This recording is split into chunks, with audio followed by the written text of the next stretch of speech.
Étape 2. Faire le ménage. On n'accumule pas, on élimine. Ce n'est pas une augmentation quotidienne mais une diminution quotidienne. Le sommet de l'éducation ramène toujours à la simplicité. Bruce Lee. Chapitre 5. La fin de la gestion du temps. Illusions et Italiens. La perfection, ce n'est pas quand il n'y a plus rien à ajouter mais plus rien à supprimer. Antoine de Saint-Exupéry. Il est vain de faire avec plus ce qui peut l'être avec moins. William Revoquant. Juste quelques mots au sujet de la gestion du temps, rayez cette notion de votre esprit. Vraiment, vous ne devez pas essayer d'en faire davantage dans chaque journée, de remplir chaque seconde avec une boulimie frénétique de travail. Il m'a fallu beaucoup de temps pour le comprendre. J'ai été grand amateur de l'approche des résultats par le volume. Être occupé n'est bien souvent qu'une façon d'éviter ce petit nombre de choses cruciales mais désagréables auxquelles nous devrions nous atteler. Les options sont quasiment illimitées pour s'occuper et être débordé, téléphoner à quelques centaines de prospects non qualifiés, réorganiser votre carnet d'adresses de messagerie, traverser le bureau pour aller demander un document dont vous n'avez pas vraiment besoin ou tripoter votre BlackBerry dans tous les sens pendant des heures alors que vous devriez hiérarchiser vos tâches. Le fait est que si vous souhaitez gravir les échelons dans la plupart des grandes entreprises, et en supposant que personne ne vérifie vraiment ce que vous faites, soyons honnêtes, il vous suffit de courir d'un air affairé dans les bureaux avec un téléphone portable à l'oreille et des papiers à la main. Oh là là, il a vraiment l'air débordé. Il faut l'augmenter. Malheureusement pour les nouveaux bienheureux, ce n'est pas avec ce genre de comportement que vous échapperez aux griffes de votre bureau ou que vous vous retrouverez dans le prochain avion en partance pour le Brésil. Méchant garçon. Flagelle-toi avec un journal et arrête ton cirque. Après tout, il y a une bien meilleure option et elle fera bien davantage qu'augmenter vos résultats, elle les démultipliera. Croyez-le ou pas, il est non seulement possible d'accomplir davantage en faisant moins, mais c'est impératif. Bienvenue dans le monde de l'élimination. Du bon usage de la productivité. Maintenant que vous avez défini ce que vous voulez faire de votre temps, il vous faut libérer ce temps. L'astuce, naturellement, c'est de le faire tout en maintenant, voire en augmentant, votre revenu. Ce que nous visons dans ce chapitre, et ce que vous expérimenterez si vous suivez les instructions, c'est une augmentation de votre productivité personnelle de 100 à 500%.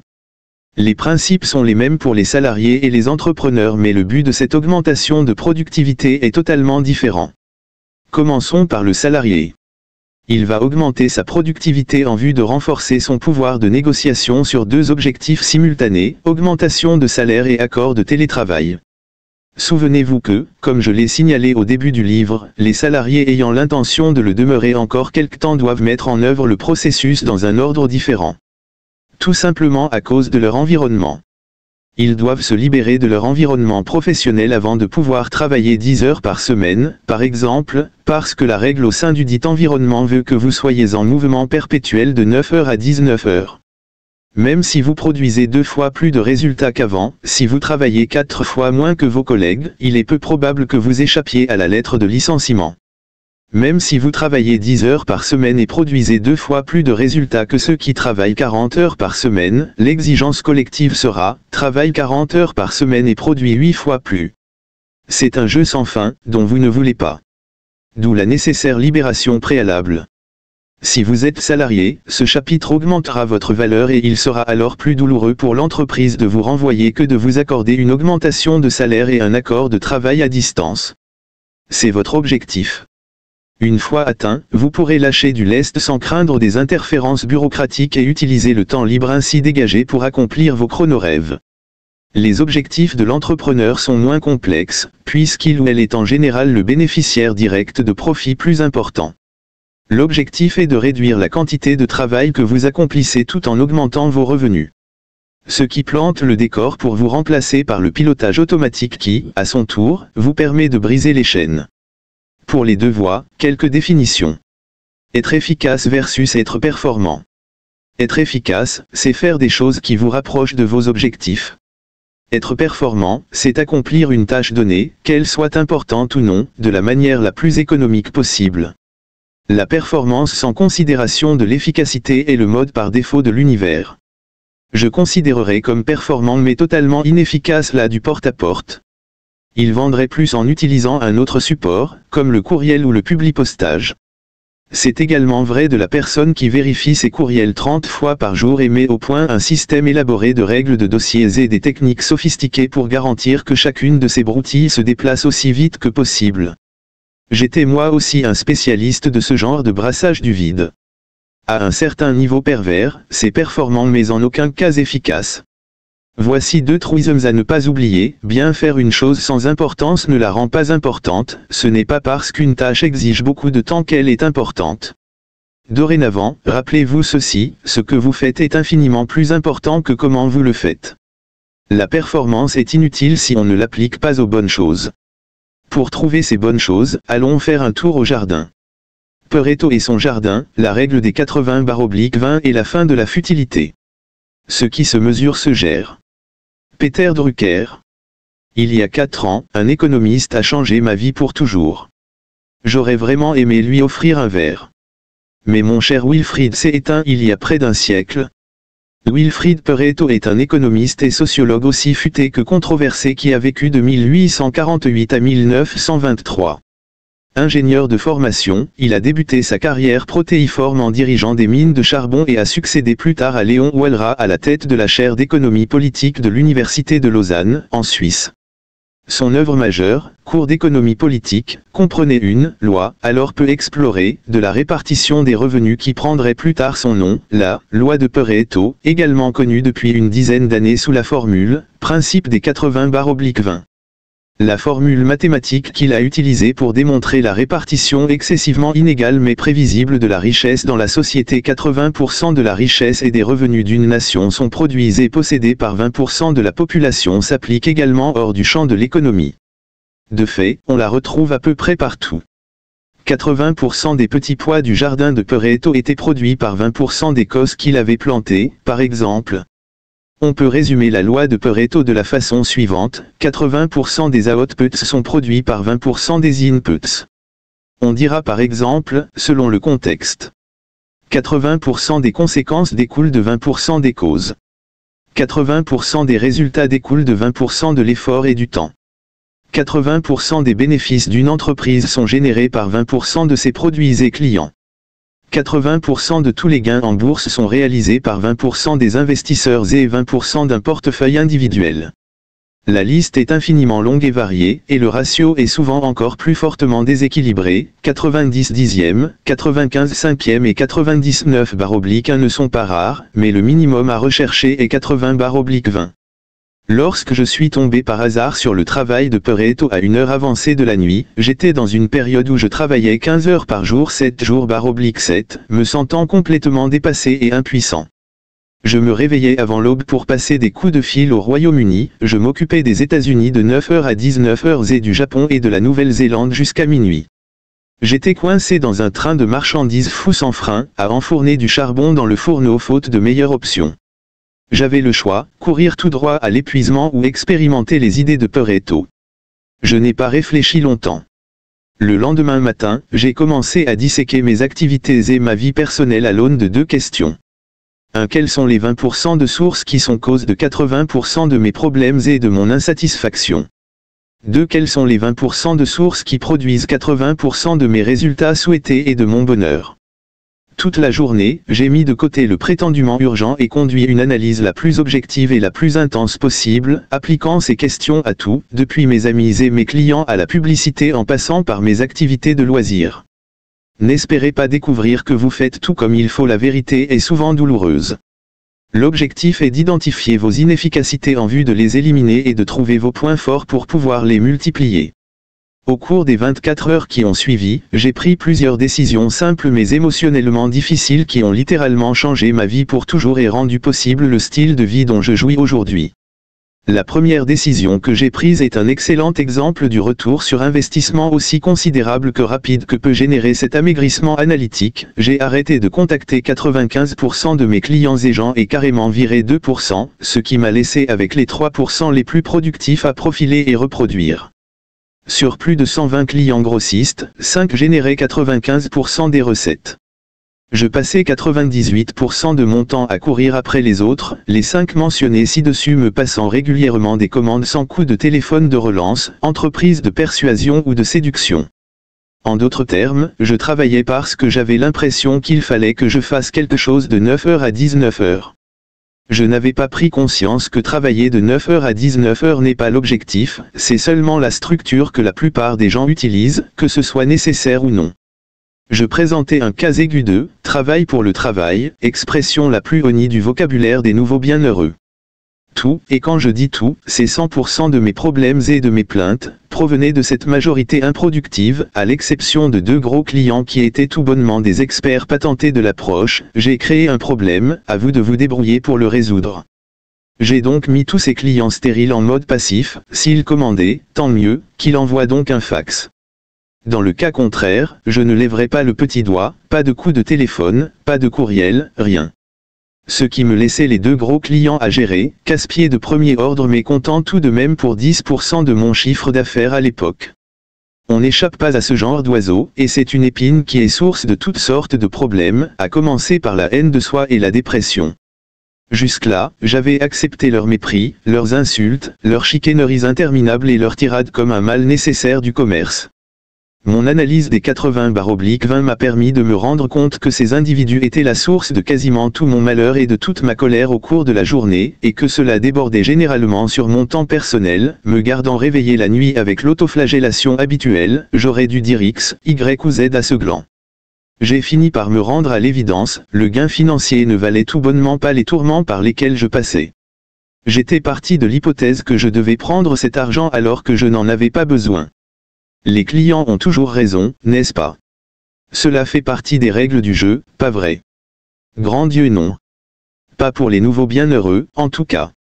Je les ai envoyés promener et j'ai pris mon pied à le faire. La première conversation a donné quelque chose de ce genre. Le client, c'est quoi, ce B@ et %. J'ai commandé 2 caisses et elles sont arrivées avec 2 jours de retard. Remarque, il avait envoyé la commande à la mauvaise personne, en choisissant la mauvaise procédure, en dépit de rappels à l'ordre répétés. Plus mal organisé que vous, j'ai rarement vu. Ça fait 20 ans que je travaille dans ce secteur et vous remportez le pompon de la nullité. Tout NB qui se respecte en l'occurrence, moi, je vais vous tuer. Prenez garde, je ne plaisante pas, prenez vraiment garde. Si seulement.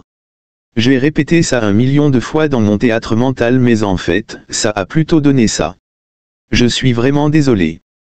Vous voyez, cela fait un certain temps maintenant que j'accepte vos insultes et malheureusement, je ne pense pas que nous allons pouvoir continuer à travailler ensemble. Je vous conseille de regarder un bon coup d'où viennent toute cette insatisfaction et toute cette colère. Tous mes VUX vous accompagnent.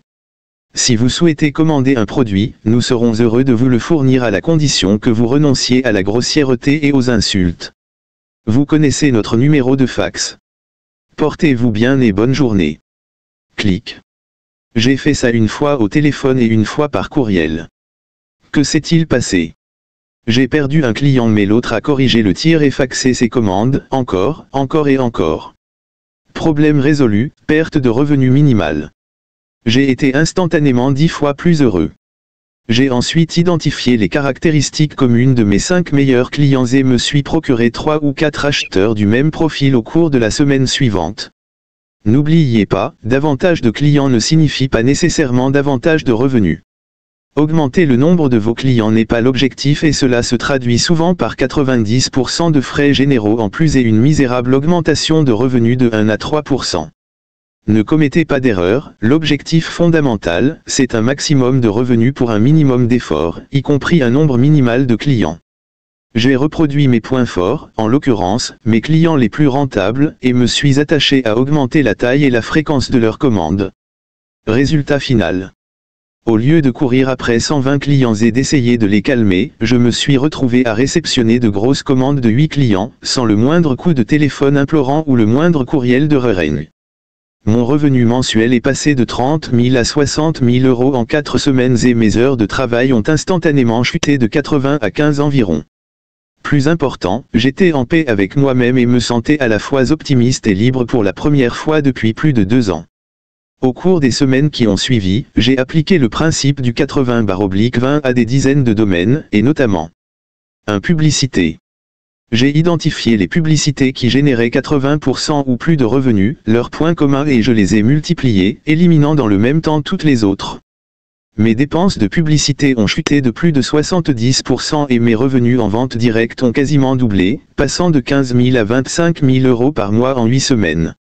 Ils auraient instantanément été multipliés par 2 si j'avais utilisé la radio, les quotidiens ou la télévision au lieu de magazines dont le délai de bouclage est plus long.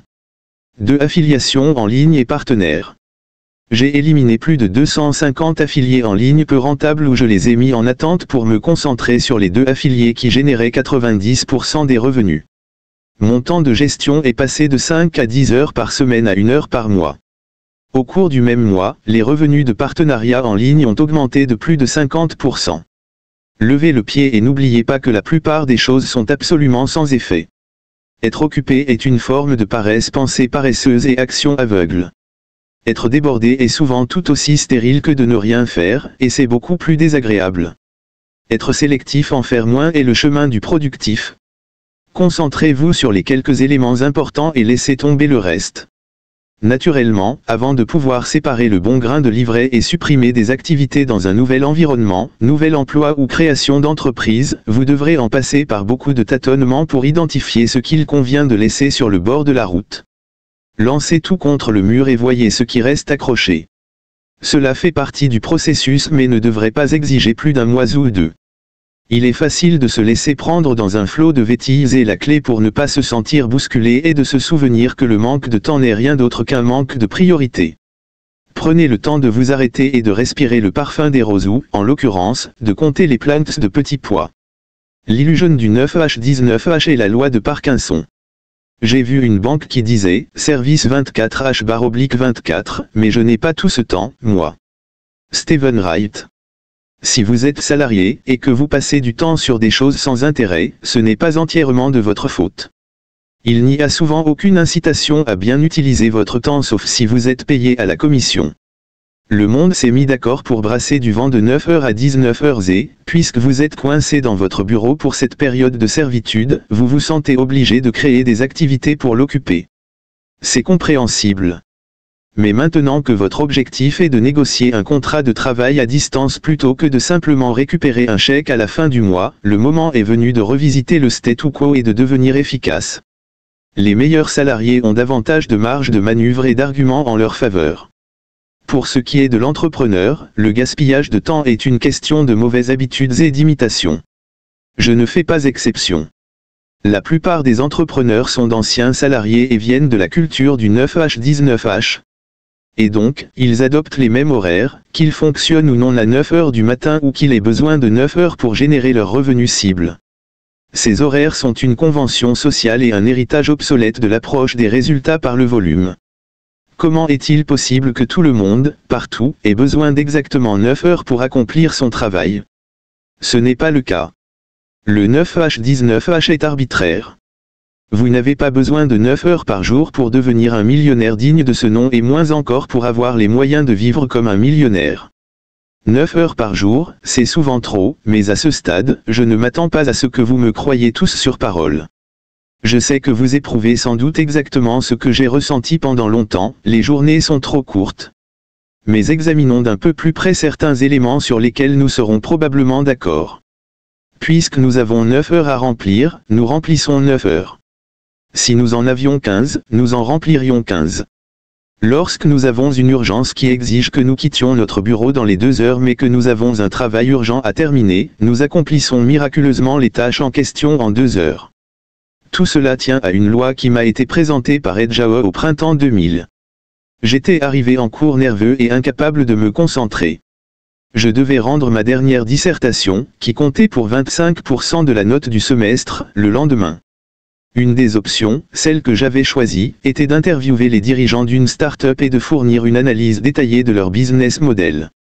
Et au dernier moment, la direction avait décidé que je ne pouvais pas interviewer 2 personnages clés ni utiliser leurs informations pour des motifs de confidentialité et d'introduction en bourse à venir. Terminé. Je suis allé voir à Ed à la fin du cours pour lui annoncer la mauvaise nouvelle. Ed, j'ai bien peur d'avoir besoin d'un délai supplémentaire pour ma dissert. J'ai expliqué la situation et Ed a souri avant de me répondre, sans le moindre soupçon d'inquiétude. Ça va aller. Un entrepreneur, c'est quelqu'un qui soulève des montagnes, non. 24 heures plus tard et 1 minute avant la date butoir, au moment où l'assistant d'aide fermait son bureau, j'ai remis ma dissertation de 30 pages. Elle portait sur une autre entreprise que j'avais trouvée, interviewée et disséquée au cours d'une nuit blanche, ingurgitant suffisamment de caféine pour disqualifier toute une équipe olympique d'athlétisme. C'est en fait un des meilleurs essais que j'ai jamais écrit, qui m'a valu un A. Avant que je ne quitte la classe la veille, Ed m'avait donné un dernier conseil, la loi de Parkinson. Cette loi dit qu'une tâche grossira en importance et complexité, perçue, à la mesure du temps alloué à sa réalisation. C'est la magie des dates butoirs imminentes. Si je vous donne 24 heures pour achever un projet, cette pression du temps vous oblige à vous concentrer sur l'exécution et vous n'avez d'autre choix que de faire l'essentiel, et rien que l'essentiel. Si je vous donne une semaine, c'est 6 jours à transformer une taupinière en montagne. Si je vous donne 2 mois, Dieu nous garde, cela devient un monstre mental. Le produit final de la date butoir imminente est presque toujours aussi bon ou meilleur du fait d'une focalisation plus pointue. Découle de cela un phénomène très curieux. Il y a 2 approches synergiques pour augmenter la productivité qui sont des inversions l'une de l'autre. Limiter les tâches à l'important pour réduire le temps de travail, 80/20. Réduire le temps de travail pour limiter les tâches à l'important, loi de Parkinson. La meilleure solution est d'utiliser les deux ensemble, identifier le petit nombre de tâches essentielles qui contribuent le plus au revenu et les programmer avec des dates butoirs très courtes et précises. Si vous n'avez pas identifié les tâches essentielles et que vous définissez un calendrier énergique, l'accessoire devient l'important. Et même si vous savez ce qui est essentiel, sans date butoir pour concentrer vos efforts, les tâches mineures qui vous sont imposées, ou que vous vous inventez, dans le cas d'un entrepreneur, enfleront pour consommer du temps jusqu'à ce qu'une autre broutille vienne les remplacer et, à la fin de la journée, vous n'aurez rien accompli. Autrement, comment serait-il possible que déposer un paquet à la poste, prendre quelques rendez-vous et vérifier ses courriels consomment toute une journée de 9 heures? Ne culpabilisez pas. J'ai passé des mois à sauter d'une interruption à l'autre, avec l'impression d'être dirigé par mon entreprise et non l'inverse. Le principe des 80/20 et la loi de Parkinson sont les deux concepts fondamentaux qui seront revisités sous diverses formes tout au long de cette section. La plupart des inputs sont vains et le temps est gaspillé en proportion de sa quantité disponible. La productivité allégée et la liberté de temps commencent en limitant la surcharge à l'entrée. Dans le chapitre suivant, nous vous mettrons au vrai petit déjeuner des champions, la diète d'information. Une douzaine de petits fours et une question. Amour de l'agitation n'est pas industrie. Sénèque. Mountain View, Californie. Le samedi, je ne travaille pas. Lancer jeu à la foule d'inconnus qui me dévisageaient, ami d'un ami. C'était vrai. Vous pouvez manger des cornlags et du poulet 7 jours/7. Moi non plus. Un peu de tolérance, que diable. Entre mon 10e et mon 12e petit four, je me suis laissé tomber dans le canapé pour savourer l'ivresse du sucre jusqu'à ce que la pendule sonne minuit et me renvoie à la dure réalité. Un autre invité était assis à côté de moi, cajolant un verre de vin, pas son 12e mais certainement pas son premier, et nous avons engagé la conversation. Comme d'habitude, j'ai dû me faire violence pour répondre à la question « Qu'est-ce que tu fais ?» Et, comme d'habitude, ma réponse a amené quelqu'un à se demander si j'étais un menteur pathologique ou un criminel. Comment était-il possible de passer si peu de temps à générer des revenus? C'est une bonne question. C'est la question. Charney avait tout. Une femme qu'il aimait, un petit garçon de 2 ans et un autre en route, une carrière brillante de vendeur de produits technologiques et un compte en banque bien garni, même s'il voulait gagner 500 000 € de plus par an. C'était aussi quelqu'un qui posait d'excellentes questions. Je venais de rentrer d'un voyage à l'étranger et préparais une nouvelle aventure au Japon. Il m'a harcelé pendant 2 heures avec le même refrain, comment est-il possible de consacrer aussi peu de temps à gagner sa croûte? Si cela t'intéresse, lui ai-je proposé, on peut prendre ton exemple et je te montrerai. Charney a accepté. La seule chose qu'il n'avait pas, c'était du temps. Un courriel et 5 semaines d'entraînement plus tard, Charney avait une bonne nouvelle, il avait accompli davantage au cours de la dernière semaine qu'au cours des 4 précédentes combinées. Et qui plus est, en prenant son lundi et son vendredi et en passant au moins 2 heures de plus par jour avec sa famille. De 40 heures par semaine, il était passé à 18 et produisait 4 fois plus de résultats. Grâce à des retraites au sommet des montagnes et un entraînement secret au Kung Fu. Pas du tout. Un nouveau secret de management japonais ou un meilleur logiciel. Pas plus. Je lui ai juste demandé de faire une chose régulièrement. Au minimum 3 fois par jour à des heures programmées, il devait se poser la question suivante. Suis-je productif ou seulement actif? En d'autres termes, ceux de Charney. Est-ce que je m'invente des choses à faire pour éviter l'important? Il a éliminé toutes les activités qu'il utilisait comme béquilles et s'est mis en demeure d'afficher des résultats plutôt que d'agiter de l'implication. L'implication n'est souvent que du travail insignifiant déguisé. Soyez sans pitié et taillez dans le gras. Q&A, questions et actions. Nous nous mettons la pression parce que nous nous y sentons obligés. Nous devons le faire. Je ne ressens plus cela. Oprah Winfrey, la clé pour disposer de davantage de temps est d'en faire moins et il y a 2 moyens d'y parvenir, qui doivent être utilisés conjointement. 1. Dresser une brève liste de choses à faire et 2. Dresser une liste de choses à ne pas faire. Ce qui revient à se poser 2 questions. 1. Quels sont les 20% de sources qui sont responsables de 80% de mes problèmes et de mon insatisfaction? 2. Quels sont les 20% de sources qui produisent 80% de mes résultats souhaités et de mon bonheur? Voici différents scénarios hypothétiques pour nous aider à nous mettre en mouvement. 1. Si vous aviez eu une crise cardiaque qui vous oblige à travailler seulement 2 heures par jour, que feriez-vous? Pas 5, ni 4 ni 3, mais 2 heures. Notez que tel n'est pas notre objectif mais c'est un début. En plus, j'entends déjà votre cerveau en ébullition, n'importe quoi, c'est impossible. Je sais. Si je vous disais que vous pourriez survivre pendant des mois, en fonctionnant à peu près correctement, en dormant 4 heures par nuit, est-ce que vous me croiriez? Sans doute pas. Et pourtant, des millions de jeunes mamans le font. Cet exercice n'est pas facultatif. Votre médecin vous a prévenu, après un triple pontage, que si vous travailliez plus de 2 heures par jour pendant les 3 mois qui suivent l'opération, vous risquiez de mourir. Comment géreriez-vous la chose? 2. Si vous aviez une deuxième crise cardiaque et que, cette fois, vous soyez contraint de travailler seulement 2 heures par semaine, que feriez-vous? 3. Si vous aviez une arme braquée contre la tempe et que vous soyez obligé d'éliminer 4/5 d'activités gourmandes en temps, lesquelles supprimeriez-vous? La simplicité exige d'être sans pitié. Courriel, coup de téléphone, conversation, paperasserie, réunion, publicité, fournisseurs, produits, services, etc. Que supprimeriez-vous tout en limitant au maximum l'impact négatif sur vos revenus? Même utilisée seulement une fois par mois, cette simple question peut vous aider à rester sain d'esprit et sur la bonne voie. 4. Quelles sont les 3 activités auxquelles vous avez le plus souvent recours pour occuper le temps en vous donnant l'impression d'être productif? Ces activités sont généralement utilisées pour remettre à plus tard les actions importantes, souvent désagréables parce qu'il y a un risque d'échec ou de rejet. Soyez honnête avec vous-même, c'est une tentation à laquelle il nous arrive tous de céder. Quelles sont vos activités béquilles? 5. Qui sont les 20% de personnes qui produisent 80% de votre plaisir et vous propulsent en avant et qui sont les 20% de personnes qui créent 80% de votre déprime, de votre colère et de vos regrets? Repérez. Les amis positifs, par opposition aux amis qui vous prennent du temps, qui vous aident, qui vous fait du mal et comment augmenter votre temps avec les premiers tout en réduisant ou éliminant votre temps avec les seconds. Qui me cause un stress disproportionné par rapport au temps que je passe avec eux. Que se passe-t-il si je cesse tout bonnement de fréquenter ces individus? Quand ai-je l'impression de manquer de temps? Quels engagements, pensées, personnes puis-je rayer de ma vie pour régler ce problème? Pas besoin de chiffres précis pour se rendre compte qu'on passe trop de temps avec ceux qui nous empoisonnent à grand renfort de pessimisme, de paresse et d'attentes médiocres envers eux-mêmes et pour le monde.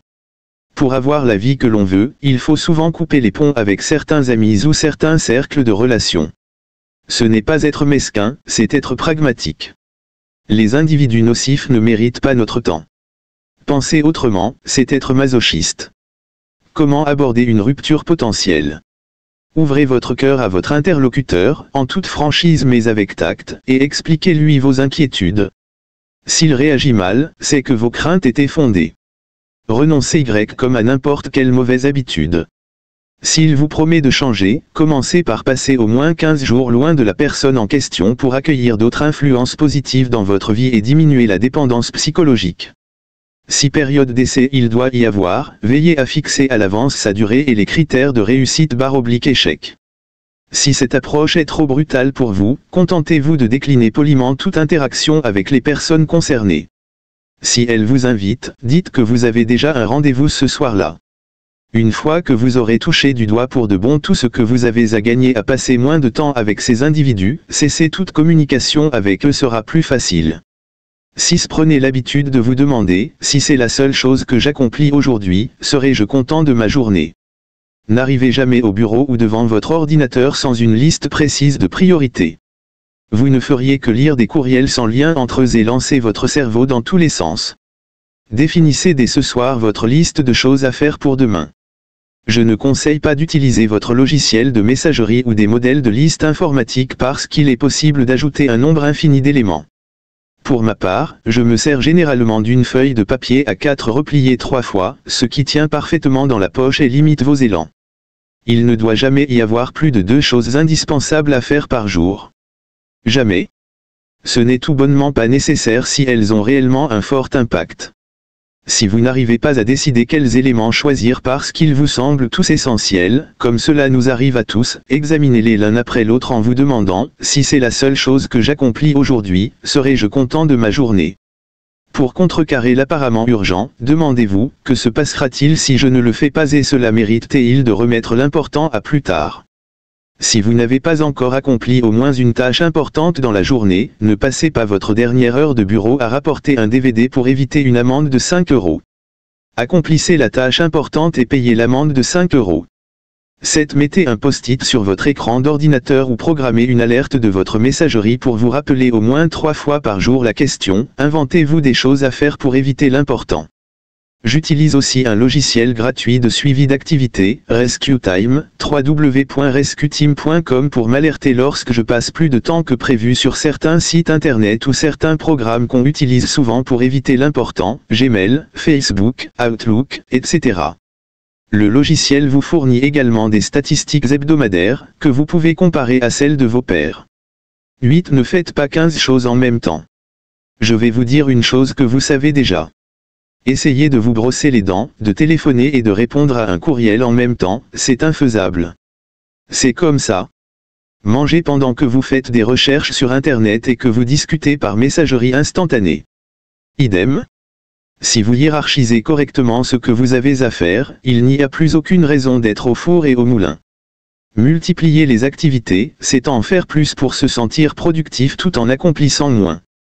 Je répète, vous devez avoir, au maximum, 2 objectifs ou tâches prioritaires par jour. Accomplissez-les séparément du début à la fin sans lever le nez. Fragmente votre attention se traduira par des interruptions plus fréquentes, des baisses de concentration, de moins bons résultats nets et une moindre satisfaction. 9. Utilisez la loi de Parkinson au niveau macro et au niveau micro. Servez-vous de cette loi pour accomplir davantage en moins de temps. Raccourcissez les délais et les plannings pour vous obliger à concentrer votre attention et à éviter la procrastination. Au niveau macro hebdomadaire et quotidien, essayez de quitter le bureau à 16 h et de prendre le lundi et / ou le vendredi. Cela vous obligera à établir des priorités et donnera vraisemblablement un coup de fouet à votre vie sociale. Si vous êtes sous le regard d'aigle d'un chef, nous discuterons des détails pratiques de votre évasion dans les prochains chapitres. Au niveau micro des tâches, limitez le nombre d'éléments sur votre liste de choses à faire et imposez-vous des délais extrêmement courts pour vous obliger à agir immédiatement tout en laissant les vétilles de côté. Le défi confort. Apprendre à faire des propositions, 2 jours. Arrêtez de demander des avis et commencez à suggérer des solutions. Commencez avec de petites choses. Si quelqu'un s'apprête à demander, ou demande, où va-t-on dîner? Quel film on va voir? Que fait-on ce soir? Et ainsi de suite, ne lui renvoyez pas la balle en disant, et toi, qu'est-ce que tu as envie de faire? Proposez une solution. Arrêtez les tergiversations et prenez une décision. Entraînez-vous dans des contextes personnels et professionnels. Voici quelques phrases utiles, mes préférées sont la première et la dernière. Puis-je faire une suggestion? Je propose que. Et si? Je propose de. Qu'en penses-tu? Essayons. Si ça ne marche pas, on fera autre chose. Art de vivre mode d'emploi. Je suis musicien et j'ai découvert ton livre grâce à Derek Sivers, de CD Baby.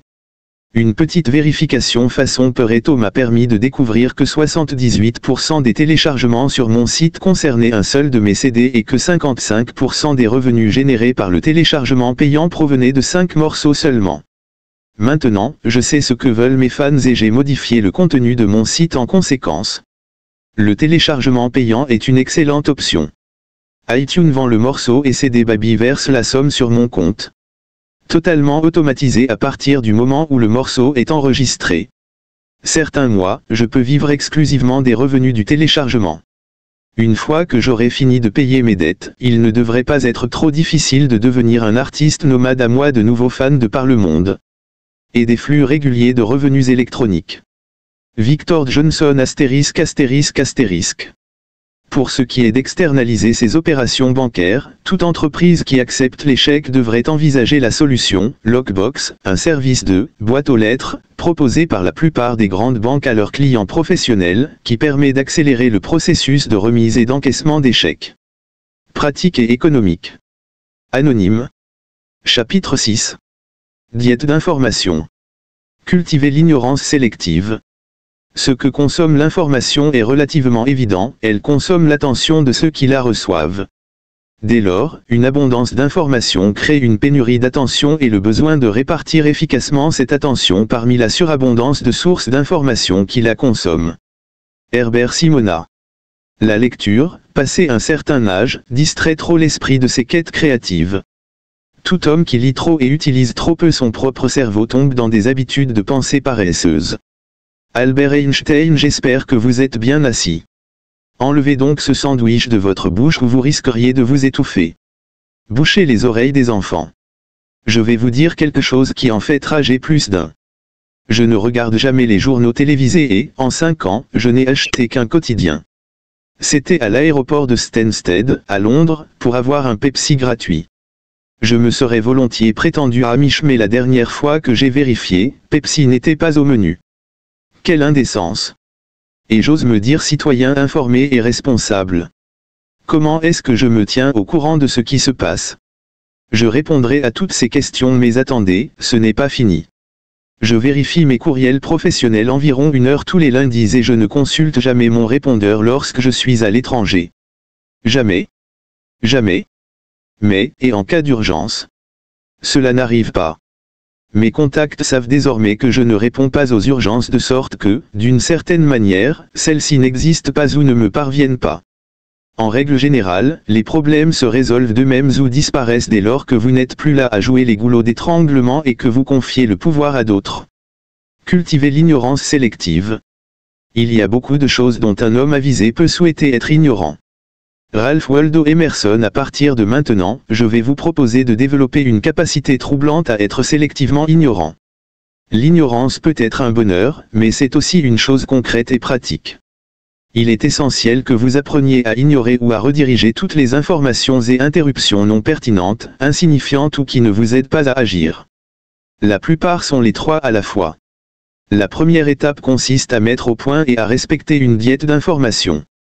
Tout comme l'individu moderne consomme trop de calories et trop de calories sans valeur nutritive, les travailleurs de l'information mangent à la fois trop de données et trop de données émanant des mauvaises sources. L'art de vivre repose sur l'action massive agir pour obtenir. Et augmenter les flux sortants exige de réduire les flux entrants. L'information, en règle générale, est dévoreuse de temps, négative, non pertinente pour nos objectifs et extérieure à notre sphère d'influence.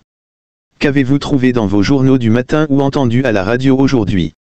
Je lis tous les jours les titres des journaux en passant devant les kiosques lorsque je vais déjeuner et ça s'arrête là. En 5 ans, cette ignorance sélective ne m'a pas causé le moindre problème. Au lieu de parler de la pluie et du beau temps avec mes congénères, je leur pose des questions, alors, quoi de neuf dans le monde? Et, si c'est important, vous entendrez les gens en parler. À user de la sorte de cette approche sélective, je retiens également davantage que quelqu'un qui prend l'arbre pour la forêt, dans un océan de détails non pertinents. Pour ce qui est de l'information directement utile, je consomme au maximum un tiers d'un magazine professionnel, Response, et d'un magazine économique, INC, par mois, pour un total global d'environ 4 heures. Voilà pour ce qui est de la lecture ciblée. Et je lis des œuvres de fiction 1 heure avant d'aller me coucher, pour me détendre. En quoi donc ai-je un comportement responsable? Laissez-moi vous donner un exemple de la façon dont les nouveaux bienheureux, moi y compris, envisagent et obtiennent des informations.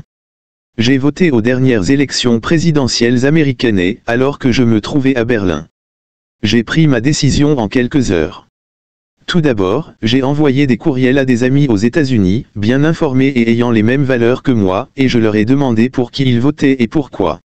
Ensuite, je juge les individus sur leurs actes et non sur leurs paroles, donc, j'ai demandé à des amis à Berlin, épargnés par la propagande médiatique américaine, comment ils jugeaient les candidats sur leur comportement passé. Enfin, j'ai regardé les débats présidentiels télévisés. C'est tout. J'ai laissé des personnes de confiance synthétiser pour moi des centaines d'heures et des milliers de pages d'informations. C'était comme d'avoir des dizaines d'assistants personnels, le tout sans débourser un centime. C'est un exemple simple, me direz-vous. Mais que se passe-t-il si vous avez besoin d'apprendre à faire quelque chose que vos amis n'ont pas fait? Du genre, vendre un livre au plus grand éditeur du monde sans jamais avoir été publié avant. Tiens donc, et dire que vous me posez cette question entre mille. J'ai utilisé deux approches.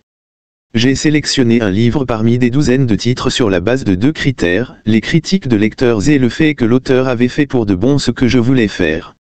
Si dans la vie réelle la tâche est « comment on fait ?». Je ne lis que des articles qui expliquent « comment j'ai fait » et autobiographiques. Les songes creux et les néophytes ne représentent qu'une perte de temps.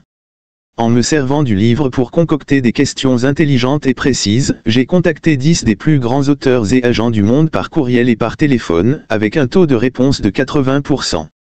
J'ai lu uniquement les parties du livre qui étaient pertinentes pour les étapes à venir immédiatement, ce qui m'a demandé moins de 2 heures. Développer un modèle de courriel et un script d'appel m'a pris environ 4 heures et l'envoi des courriels et les coups de téléphone moins de 1 heure. Cette approche par le contact personnel est non seulement plus rentable et plus productive que d'ingurgiter des tonnes d'informations, mais elle m'a aussi permis d'acquérir le réseau de relations et les mentors nécessaires pour vendre ce livre. Redécouvrez le pouvoir de cette compétence oubliée qu'est le dialogue. Ça marche. Une nouvelle fois, moins, c'est plus. Apprendre à lire 200% plus vite en 10 minutes. Il y aura des moments, je le concède, où vous aurez besoin de lire. Voici 4 conseils simples pour limiter les dégâts et augmenter votre vitesse d'au moins 200% en 10 minutes sans rien perdre du fond. 2 minutes, suivez du doigt ou avec un stylo chaque ligne en lisant aussi vite que possible. Le processus de lecture s'apparente à une succession de clichés, appelés saccades, et avoir recours à un guide visuel empêche de retourner en arrière. 2-3 minutes, débutez chaque ligne en vous concentrant sur le troisième mot à partir du début et terminez chaque ligne en vous concentrant sur le troisième mot avant la fin. De la sorte, vous utilisez votre vision périphérique qui est autrement perdue dans les marges. Par exemple, même lorsque les mots en gras dans la ligne ci-dessous sont vos points focaux de début et de fin, l'ensemble de la phrase est lu avec moins de mouvement des yeux. Il était une fois un accro de l'information qui a décidé de se désintoxiquer. Rapprochez-vous de plus en plus du milieu de la phrase à mesure que cela devient plus facile. 3-2 minutes, une fois que vous êtes à l'aise avec la pratique ci-dessus, essayez de ne prendre que 2 clichés aussi appelés fixation par ligne sur le premier et le deuxième mot marqué. 4-3 minutes, entraînez-vous à lire 5 pages trop rapidement pour comprendre, mais avec une bonne technique, les 3 techniques ci-dessus, avant de les lire à une vitesse confortable. Cela augmentera votre perception et fixera votre vitesse maximale à un nouveau niveau. Une vitesse de 80 km/h semble normalement rapide mais extrêmement lente si vous passez de 110 km/h à 80 km/h sur l'autoroute. Pour calculer votre vitesse de lecture en mots à la minute et donc progresser dans un livre donné, additionnez le nombre de mots contenus dans 10 lignes et divisez par 10 pour obtenir le nombre moyen de mots par ligne. Multipliez le chiffre obtenu par le nombre de lignes par page, cela vous donne le nombre moyen de mots par page. À présent, c'est tout simple. Si au départ vous lisiez 1,25 pages à la minute pour un nombre moyen de 330 mots par page, cela vous donne une vitesse de 412,5 mots/minute. Si après vous être exercé, vous lisez 3,5 pages, cela fait 1155 mots/minute et vous faites partie du top 1% des lecteurs les plus rapides du monde. Q&A, questions et actions. Apprendre à ignorer des choses est l'un des grands chemins vers la paix intérieure. Robert J. Sawyer. Mettez-vous au régime sec de médias pendant une semaine. Le monde n'aura pas le moindre hoquet, et ne s'arrêtera sûrement pas de tourner, si vous coupez le cordon ombilical de l'information. Pour en prendre conscience, le mieux est d'avoir recours à une solution provisoire et de le faire rapidement, un jeûne médiatique d'1 semaine. L'information ressemble trop à une crème glacée pour faire autrement. Oh, juste une petite cuillère, est à peu près aussi réaliste que, je vais juste me connecter 2 secondes. Pas d'état d'âme. Si après, vous voulez vous remettre au régime frites 15 000 calories d'information, libre à vous, mais à partir de demain et pour au moins 5 jours, voici les règles. Pas de journaux, magazines, livres audio, radio d'information. En revanche, vous pouvez consommer autant de musique que vous le souhaitez. Pas de site web d'information quel qu'il soit, portail compris. Pas de télévision du tout, sauf 1 heure pour le plaisir et la détente chaque soir. Pas de livre en dehors de celui-ci et d'1 heure de fiction avant d'aller vous coucher. Pas de surf sur Internet à votre table de travail sauf si c'est absolument indispensable pour accomplir une tâche ce jour-là. Et quand je dis indispensable, c'est indispensable. La lecture superflue est votre ennemi numéro 1 pendant cette semaine de jeûne. Que faites-vous du temps ainsi libéré ? Remplacez le journal du petit déjeuner par une conversation avec votre conjoint, des jeux avec vos enfants ou l'apprentissage des principes de ce livre. Entre 9h et 19h, accomplissez vos priorités telles que définies dans le chapitre précédent. S'il vous reste du temps, faites les exercices que vous propose ce livre. Vous conseillez de vous consacrer à ce livre n'a rien d'hypocrite, les informations qu'il contient sont non seulement importantes mais elles doivent être mises en pratique dès maintenant, pas demain ni après-demain. Tous les jours, à l'heure du déjeuner, et pas avant, cédez à la tentation, mais pas plus de 5 minutes. Demandez à un collègue bien informé ou à un serveur de restaurant, des nouvelles importantes, aujourd'hui. Je n'ai pas eu le temps d'acheter le journal.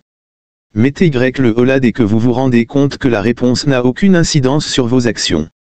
La plupart des gens ne se souviennent même pas de ce qu'ils ont passé 1 ou 2 heures à absorber le matin même.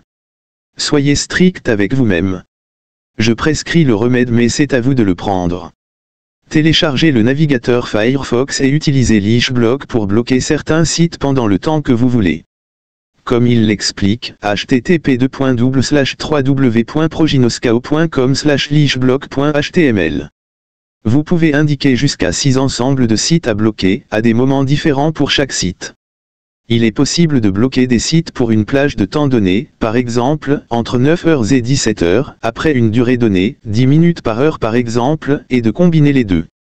Vous pouvez également définir un mot de passe pour accéder à certains sites que vous avez au préalable bloqués, histoire de vous ralentir pendant vos moments de faiblesse. 2. Prenez l'habitude de vous demander, est-ce que je vais exploiter cette information pour quelque chose d'immédiat et d'important ? Il ne suffit pas d'utiliser l'information, vous devez en avoir besoin tout de suite et pour quelque chose d'important. Si la réponse est non, ne la consommez pas. L'information est inutile si elle n'est pas appliquée à une chose qui compte ou si vous l'oubliez avant d'avoir eu l'occasion de vous en servir. J'avais l'habitude de lire un livre ou de faire des recherches sur Internet pour me préparer en vue d'un événement situé à des semaines ou des mois de là et, inévitablement, j'étais obligé de relire ce que j'avais déjà lu lorsque la date butoir approchait. C'est idiot et redondant. Suivez votre liste brève de choses à faire et comblez les manques d'informations au fur et à mesure. Concentrez-vous sur ce que la pro des antiques Cathy Sierra appelle l'information, juste accent gravetant, plutôt que sur l'information, au cas où. 3. Pratiquez l'art de l'inachèvement. Encore une chose que j'ai mis très longtemps à apprendre, ce n'est pas parce que vous commencez une chose qu'il faut aller jusqu'au bout. Si vous lisez un article assommant, laissez-le tomber pour ne jamais le reprendre. Si vous allez au cinéma et que le film est pire que Matrix 3, prenez vos jambes à votre cou avant de perdre davantage de neurones. Si vous avez le ventre plein après une demi-assiette de bœuf bourguignon, posez votre fourchette et ne commandez pas de dessert. Plus n'est pas nécessairement mieux, et interrompre une chose est souvent 10 fois meilleur que de la finir. Prenez donc l'habitude de ne pas achever ce qui est ennuyeux ou improductif si aucun patron ne vous y oblige. Le défi confort. Obtenir le numéro de téléphone d'un inconnu 2 jours. En veillant à maintenir le contact visuel, demandez leur numéro de téléphone à au moins 2, plus vous essayerez, moins ce sera stressant, représentant séduisant du sexe opposé par jour. Mesdames, cela signifie que vous êtes vous aussi de la partie. Souvenez-vous que le véritable objectif n'est pas de récupérer les numéros de téléphone mais de surmonter la peur de demander, le résultat est donc sans importance. Si vous êtes déjà en couple, devenez enquêteur/trice pour Greenpeace, ou dites que vous l'êtes. Débarrassez-vous des numéros de téléphone si vous les obtenez. Allez dans une galerie commerciale ou un grand magasin si vous voulez un entraînement accéléré, l'option que je préfère pour surmonter le malaise rapidement, et fixez-vous pour objectif de poser la question à 3 personnes à la suite en 5 minutes. Adaptez à votre guise le scénario suivant. Excusez-moi. Je sais que cela va vous paraître bizarre, mais si je ne vous le demande pas maintenant, je le regretterai jusqu'à la fin de mes jours. Je suis en retard pour retrouver une amie, c'est-à-dire, j'ai des amis et je ne suis pas un pervers, mais je vous trouve vraiment très extrêmement, carrément jolie belle, canon. Vous voulez bien me donner votre numéro de téléphone? Je ne suis pas un psychopathe, je vous le jure. Si ça ne vous intéresse pas, vous pouvez m'en donner un faux. Chapitre 7. Halte aux interruptions et de l'art de dire non. Pensez par vous-même. Soyez le joueur d'échecs, pas le pion. Ralph Charel. Les réunions sont une activité hautement complaisante à laquelle on prend très vite goût, à laquelle s'adonnent généralement les entreprises et autres organisations parce qu'elles ne peuvent pas se masturber pour de bon. Dave Barry. Printemps 2000, Princeton, New Jersey. 13h35. Je crois que je comprends. Continuez. Le paragraphe suivant explique que j'avais des notes précises et je ne voulais rien oublier. 15h45. Oui, ça se tient, mais si nous examinons l'exemple suivant. Je me suis interrompu quelques instants au beau milieu d'une phrase. Le maître assistant avait enfoui son visage dans ses mains. Tim, arrêtons-nous là pour l'instant. Ne vous inquiétez pas, je vais réfléchir à tout ça. Il en avait assez. Moi aussi, mais je savais que je n'aurais à le faire qu'une fois. Lorsque j'étais étudiant, j'avais une politique. Si j'obtenais une note inférieure à la première dissertation ou au premier test dans n'importe quelle matière, j'apportais 2 ou 3 heures de questions au bureau des assistants et je refusais de m'en aller avant que mon interlocuteur n'ait répondu à toutes mes questions ou déclaré forfait. Mon objectif était double. 1. Savoir exactement comment le maître assistant évaluait le travail, préjugés et bêtes noires compris. 2. Le maître assistant y réfléchirait à 2 fois avant de me donner autre chose qu'un A. Sachant que je ne manquerais pas de pointer mon nez pour 2 ou 3 heures d'interrogatoire serré, il ne me donnerait pas une mauvaise note à moins d'avoir des raisons exceptionnelles de le faire. Apprenez à être difficile quand c'est important. À l'école comme dans la vie, avoir la réputation de ne pas vous laisser faire vous aidera à recevoir un traitement de faveur sans avoir à le quémander ou à vous battre à chaque fois. Rappelez-vous des cours de récréation de votre enfance. Il y avait toujours un gros dur et d'innombrables victimes, mais il y avait aussi ce petit gars qui se battait comme un beau diable, pour défendre son bon droit. Il ne gagnait peut-être pas toujours, mais après 1 ou 2 échanges épuisants, le gros dur choisissait de ne plus s'en prendre à lui. Il était plus facile de trouver quelqu'un d'autre. Soyez ce petit gars. Se consacrer à l'important et laisser de côté le superflu est difficile parce que le monde entier semble se liguer pour vous inonder de trucs idiots à faire. Fort heureusement, grâce à quelques changements simples de routine, venir vous ennuyer peut devenir beaucoup plus pénible que de vous laisser tranquille. Tous les diables ne sont pas égaux. Pour notre propos, nous définirons une interruption comme tout élément empêchant l'achèvement d'une traite d'une tâche prioritaire. Il y a 3 principaux délinquants.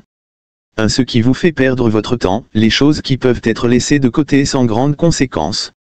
Par exemple, les réunions, les discussions, les coups de téléphone, surfer sur le web et les courriels qui ne sont pas importants. 2. Ce qui consomme du temps, les tâches répétitives ou requêtes qui doivent être traitées mais interrompent souvent un travail plus important ou plus ambitieux. En voici quelques-unes que vous connaissez sûrement: lire vos courriels et y répondre, recevoir et donner des coups de téléphone, le service client, statut des commandes, assistance produit, etc., le reporting financier ou commercial, les achats personnels, toutes les actions et tâches récurrentes auxquelles on ne peut échapper. 3. Assistanat, cas où une personne a besoin d'une validation pour de petites choses. Par exemple, régler les problèmes des clients, expéditions égarées, livraisons endommagées, fonctionnement défectueux, etc., des contacts clients, dépenses de trésorerie en tout genre. Voyons à présent comment gérer chacun d'eux. Ce qui vous fait perdre votre temps, devenez ignare. La meilleure défense, c'est une bonne attaque. Dan Gable. Ce sont les plus faciles à éliminer et à dévier. Il s'agit de vous rendre moins disponible et de canaliser toutes les communications vers une action immédiate. Pour commencer, limitez la consommation et la production de courriels. Ils sont la source numéro 1 d'interruption dans notre monde moderne. Le cas échéant, coupez l'alerte sonore sur votre messagerie et désactivez également la fonction automatique envoyer/recevoir, qui dirige les courriels dans votre boîte aux lettres dès qu'ils sont envoyés. Vérifiez votre boîte aux lettres électroniques 2 fois par jour, une fois à midi ou juste avant le déjeuner et une autre à 16 heures. De la sorte, vous êtes assuré de prendre connaissance de la plupart des réponses aux courriels que vous avez envoyés. Ne commencez jamais votre journée en vérifiant votre boîte de réceptionnat. Attelez-vous plutôt à mener à bien votre tâche la plus importante avant 11 heures pour éviter d'utiliser le déjeuner ou la lecture de vos courriels comme excuse pour la remettre à plus tard. Avant de mettre en pratique la routine du 2 fois par jour, vous devez créer une réponse automatique qui obligera votre chef, vos collègues, vos fournisseurs et vos clients à être plus efficaces. Souvenez-vous d'un de nos 10 commandements, demandez pardon, pas la permission. Si cela vous donne des palpitations, discutez-en avec votre superviseur immédiat et proposez-lui d'expérimenter la chose pendant 2 ou 3 jours. Invoquez des projets en retard et la frustration d'être interrompu en permanence. N'hésitez pas à accuser le spam ou une personne extérieure à votre société. Voici un exemple. Bonjour à vous, amis ou chers collègues. Ayant actuellement beaucoup de travail, je ne vérifie mes courriels que 2 fois par jour, à 12 heures précises et éventuellement le fuseau horaire et à 16 heures. En cas d'urgence, et en cas d'urgence seulement, vous pouvez me téléphoner au 55 55 55 55 55. Merci de votre compréhension, cette mesure répond à un souci d'efficacité et de productivité. Elle m'aide à accomplir davantage pour mieux vous servir. Cordialement, signature. Passez à 1 fois par jour le plus rapidement possible. Les urgences en sont rarement. Les gens tendent à enfler des broutilles pour occuper le temps et se sentir importants. Ce courriel de réponse automatique est un outil qui, bien loin de réduire l'efficacité collective, oblige les gens à y réfléchir à 2 fois avant de vous interrompre et les aide à diminuer le nombre de contacts inutiles. Au début, comme vous peut-être en lisant ce conseil, j'avais très peur de manquer des demandes importantes et de provoquer des catastrophes. Il ne s'est rien passé. Essayez et aplanissez les petites difficultés au fur et à mesure. Il a été peaufiné au cours des 3 dernières années et fonctionne comme un charme. La deuxième étape consiste à filtrer les appels téléphoniques entrants et à limiter le nombre de vos propres coups de téléphone. Ainsi possible, utilisez 2 numéros de téléphone, un numéro de bureau, non urgent, et un numéro de mobile, urgent. Il est également possible d'avoir 2 numéros de mobile ou d'avoir un numéro de téléphone internet pour la ligne, non urgent, qui dirige les appels sur une messagerie vocale électronique, www.skype.com par exemple. Utilisez le numéro de mobile dans le courriel de réponse automatique et répondez Y systématiquement sauf si c'est un correspondant inconnu ou que c'est un appel auquel vous ne voulez pas répondre. Dans le doute, laissez la messagerie faire son travail et écoutez le message tout de suite pour juger de son importance. Si ça peut attendre, ne vous précipitez pas. Les gêneurs doivent apprendre à patienter. Quant au numéro de téléphone de bureau, mettez-le en mode silencieux et répondeur en permanence. L'annonce d'accueil ne devrait pas vous être inconnue. Bonjour. Vous êtes bien sur la messagerie vocale de Tim Ferriss. Je vérifie mes messages 2 fois par jour, à 12 heures précises et éventuellement le fuseau horaire et à 16 heures. En cas d'urgence, et en cas d'urgence seulement, vous pouvez me téléphoner au 55 55 55 55 55. Autrement, laissez-moi un message et je vous rappellerai dès que j'en prendrai connaissance. N'oubliez pas de me laisser votre adresse email, il m'est souvent plus facile de vous répondre rapidement par courriel. Merci de votre compréhension, cette mesure répond à un souci d'efficacité et de productivité. Elle m'aide à accomplir davantage pour mieux vous servir. Bonne journée, votre nom. 2. Si quelqu'un appelle sur votre mobile, c'est vraisemblablement qu'il s'agit d'une urgence et vous devez donc la traiter comme telle. Ne laissez pas à votre interlocuteur le loisir de s'égarer dans des digressions. Tout est dans l'accueil. Par exemple, Juliette, oui. Paul, bonjour, c'est Juliette. Juliette, oui, bonjour. Paul, bonjour Juliette, c'est Paul. Juliette, oh, bonjour, Paul. Comment va? Ou, alors, quoi de neuf? Paul se lancera alors dans des digressions et vous entraînera dans une conversation sur la pluie et le beau temps, dont vous devrez vous dépêtrer pour aller chercher le véritable motif de l'appel. Voici une meilleure approche. Juliette à l'appareil. Paul, bonjour, c'est Paul. Juliette, bonjour, Paul. Je suis occupé. Qu'est-ce que je peux faire pour vous? Suite potentielle. Paul, oh, je peux vous rappeler si vous préférez. Juliette, non, j'ai quelques minutes. Je vous écoute. N'encouragez pas les gens à bavarder de tout et de rien et ne les laissez pas vous entraîner sur ce terrain-là. Obligez-les à en venir au fait, immédiatement.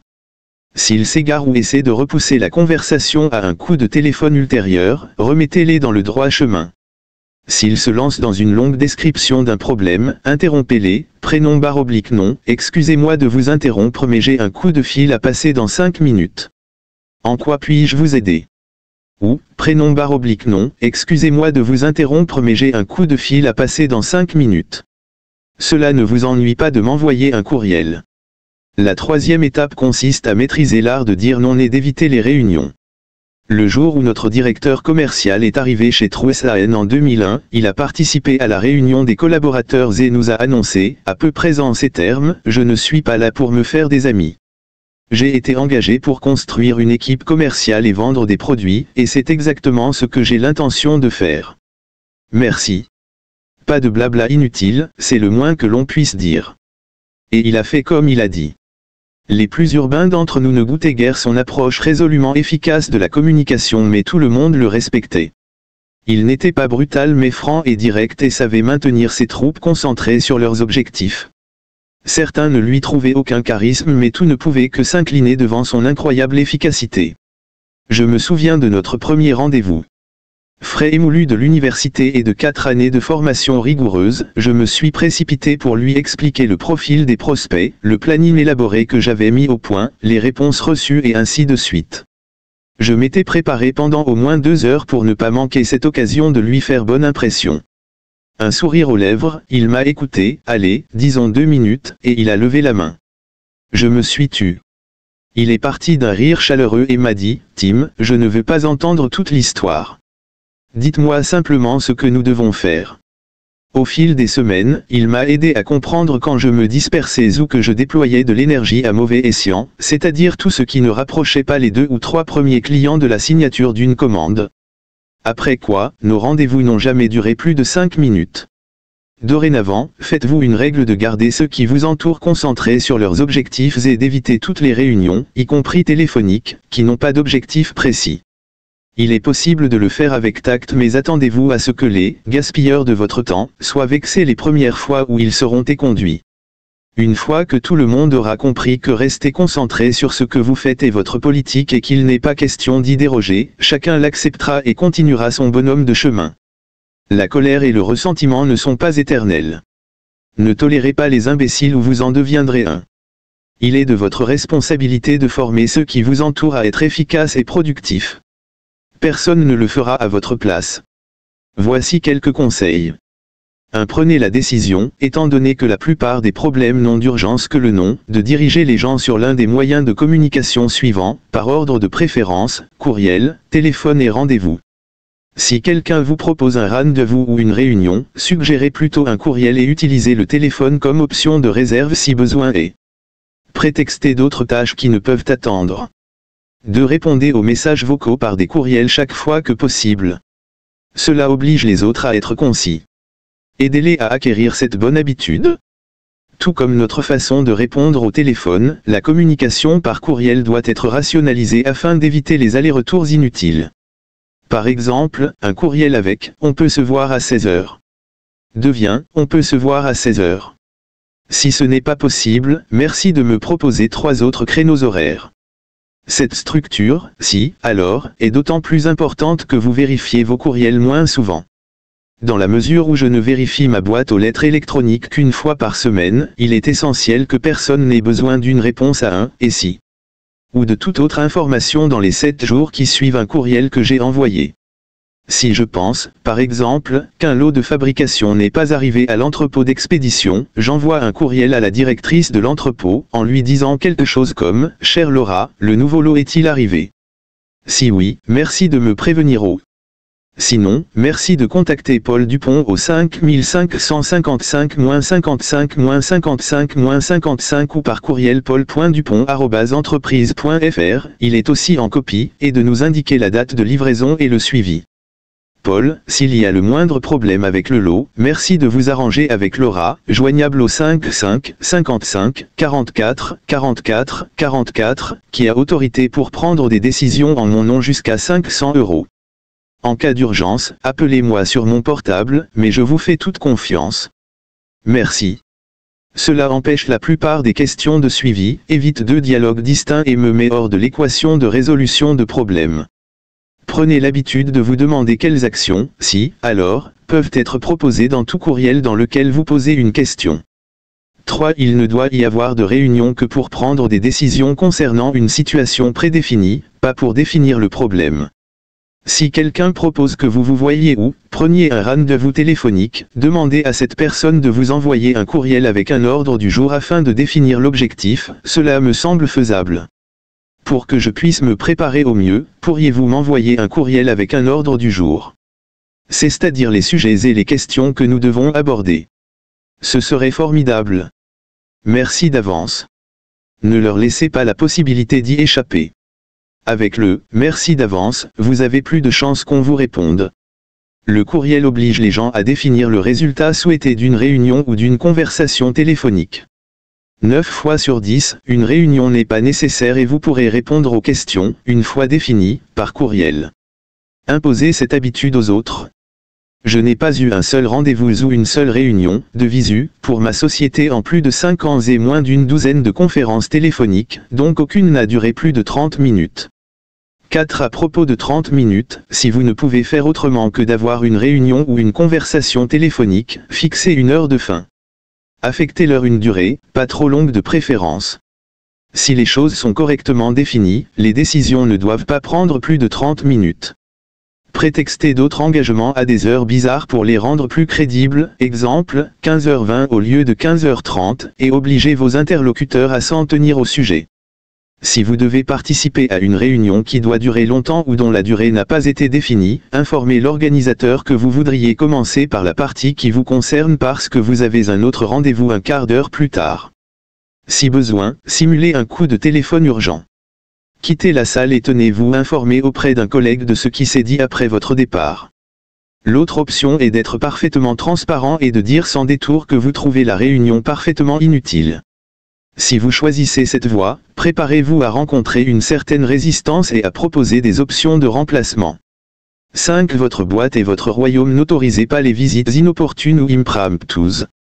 Certains suggèrent d'utiliser un écriteau, ne pas déranger, mais je me suis rendu compte que cela n'a que peu d'effet si vous ne possédez pas votre propre bureau. J'avais opté pour les écouteurs sur les oreilles. Si quelqu'un s'approchait de moi malgré cette manœuvre dissuasive, je faisais semblant d'être au téléphone.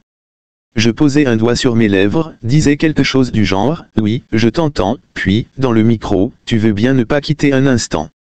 Ensuite, je me tournais vers l'envahisseur en lui demandant « Salut. Je peux t'aider ». Toute l'astuce consistait alors à empêcher l'intrus de me dire qu'il repasserait et à l'obliger à me faire un résumé de 5 minutes et, si nécessaire, à m'envoyer un courriel. Si le coup du casque ne vous dit rien, votre réflexe face à un envahisseur doit être le même que lorsque vous répondez au téléphone « Salut, envahisseur. Je suis en train de finir un truc. Que puis-je faire pour toi ?» Si ce n'est pas clair en 30 secondes, demandez à la personne de vous envoyer un courriel sur le problème en question, je serai ravi de t'aider mais il faut d'abord que je finisse ça. Tu veux bien m'envoyer un bref courriel pour me le rappeler. Si malgré tout vous n'arrivez pas à vous en dépêtrer, donnez-lui un créneau limité qui peut aussi être utilisé pour les conversations téléphoniques. D'accord, je n'ai que 2 minutes avant un coup de fil mais quel est le problème et que puis-je faire? 6. Utilisez l'approche, prenez donc le chiot chez vous quelques jours, pour aider vos supérieurs et les autres à renoncer à la réunionnite. Cette technique de vente est ainsi nommée parce qu'elle s'inspire de ce que font les animaleries. Si un client est séduit par un chiot, un chaton ou un canari, mais qu'il hésite à faire le grand saut, on lui propose de rentrer chez lui avec la bestiole en question et de la ramener au magasin s'il change d'avis. Naturellement, la chose se produit rarement. Cette approche vaut de l'or chaque fois que vous êtes confronté à une résistance à des changements permanents. Mettez votre pied dans l'embrasure de la porte avec une expérience réversible, essayons juste une fois. Par exemple, je suis sûr que vous allez adorer ce chiot. Il va changer votre vie pour une bonne dizaine d'années. Fini les vacances insouciantes et impromptus, bonjour le ramassage de crottes dans toute la ville. Qu'en dites-vous? Versus. Je suis sûr que vous allez adorer ce chiot. Pourquoi ne pas rentrer à la maison avec lui et voir comment ça se passe? Si vous changez d'avis, il vous suffit de nous le ramener. Maintenant, imaginons que vous croisiez votre chef dans le couloir et que vous lui mettiez la main sur l'épaule en lui disant « J'aimerais vraiment assister à la réunion mais j'ai une meilleure idée. Je propose que nous arrêtions les réunions pour toujours, vu que tout ce que nous y faisons, c'est perdre notre temps à prendre des décisions sans importance. » Versus. J'aimerais vraiment assister à la réunion mais je suis complètement débordé et j'ai 2 choses importantes à terminer. Est-ce que je peux en être dispensé pour aujourd'hui? De toute façon, je crois que j'aurai du mal à me concentrer. Paul me fera un compte rendu. C'est d'accord. Dans les 2 exemples, la seconde option paraît moins définitive, et c'est délibéré. Reproduisez cette routine et veillez à accomplir davantage en dehors de la réunion que les participants au cours de la réunion, reproduisez la disparition aussi souvent que possible et invoquez une meilleure productivité pour convertir lentement la chose en changement de routine permanent. Faites comme les enfants, juste pour cette fois. S'il te plaît. Je te promets que je ferai X. Les parents ne peuvent pas résister parce que les enfants aident les adultes à se leurrer eux-mêmes. Cela fonctionne aussi avec les supérieurs, les fournisseurs, les clients et le reste du monde. Attention, toutefois, à ne pas y céder vous-même.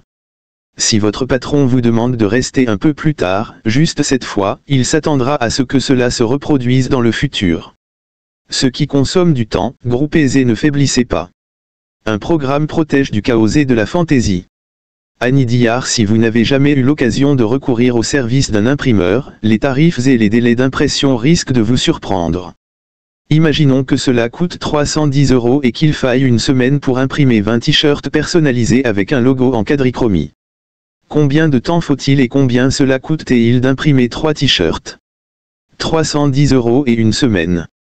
Comment est-ce possible? Simple, les coûts de configuration ne changent pas. Cela coûte à l'imprimeur la même quantité de matériaux pour la préparation des plaques, 150 €, et la même chose en main-d'œuvre pour faire tourner la machine, 100 €. Ce qui prend vraiment du temps, c'est la préparation du travail et la commande de 3 pièces doit donc être programmée exactement comme n'importe quelle autre, d'où le délai d'une semaine. Les économies d'échelle moins importantes font le reste, le coût pour 3 t-shirts est de 20 € par t-shirt, 3 au lieu de 3 € par t-shirt, 20 t-shirts.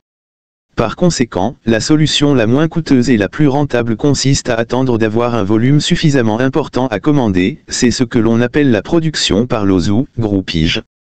Le groupage est également la solution pour venir à bout de ces choses qui nous prennent du temps et nous écartent de notre objectif ultime mais auxquelles nous ne pouvons échapper, ces besognes répétitives qui interrompent les tâches plus importantes. Si vous vérifiez votre courrier et réglez vos factures 5 fois par semaine, cela peut prendre 30 minutes à chaque fois et vous répondez au total à 20 lettres. Si vous choisissez de ne le faire qu'une fois par semaine, cela peut prendre jusqu'à 1 heure et vous répondez toujours à 20 lettres en 2 heures et demie.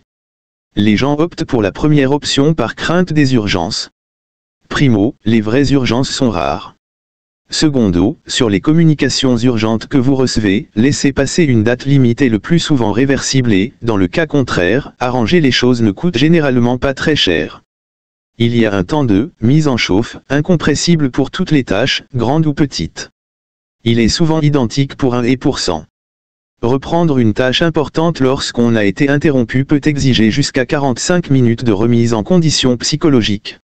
Plus d'un quart des 9 heures de bureau quotidiennes, 28%, sont engloutis par ce genre d'interruptions B.